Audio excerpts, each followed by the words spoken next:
Devant la crise de l'eau que connaissent certaines régions du pays, les pouvoirs publics ont pris de nouvelles mesures pour parer à ces défaillances et rassurer le citoyen. Reportage Hasna Zoghiri.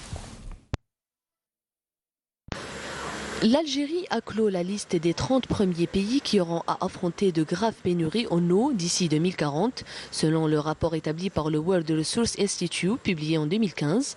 Pas plus loin que cet été, plusieurs wilayas de l'intérieur du pays ont souffert de perturbations dans l'alimentation en eau potable, notamment à l'est du pays. Les raisons sont connues, donc il y a un manque de précipitations. Donc il y a un soutirage très important sur les eaux souterraines, ce qui a fait que le débit des forages ont sensiblement diminué dans cette zone-là.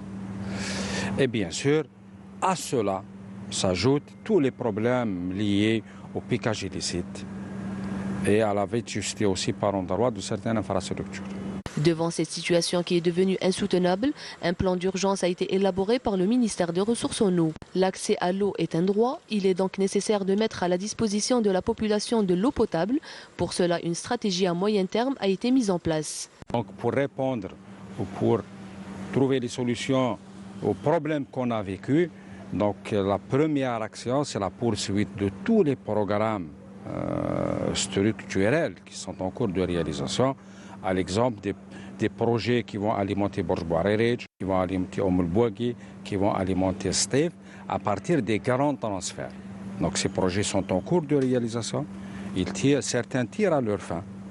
Mieux encore, certains sont mis en service, à l'exemple du grand projet de transfert à partir du barrage Tel Sidid dans la wilaya de Bouira, vers 5 communes de l'ouest de Borj-Bouarerij, qui se termine en fin d'année. Accentué sur 3 axes principaux. Donc le premier axe, c'est la création d'un équilibre régional en matière de ressources en eau. Donc à travers un grand programme de transfert d'eau des zones où il y a une grande pluviométrie vers les zones pauvres en pluviométrie. Donc on peut citer deux exemples principaux. Donc le système de Bni Haroun qui va couvrir 6 wilayas en matière d'alimentation en eau potable et en matière d'irrigation. Il y a aussi le grand transfert des hautes plaines sétifiennes qui va toucher la wilaya de Sétif et la wilaya de Borj-Bouarerij qui sont pauvres en matière de pluviométrie. Et l'eau vient de Bdjaya et Djidjel, la zone la plus arrosée en Algérie.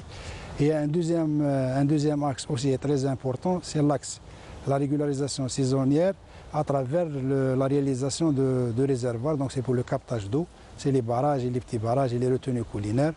Et le troisième axe, c'est l'axe de mobilisation des ressources non conventionnelles, c'est le dessalement et la réutilisation des eaux usées épurées qui vient en compensation de déficits hydriques enregistrés par le manque de pluviométrie en Algérie.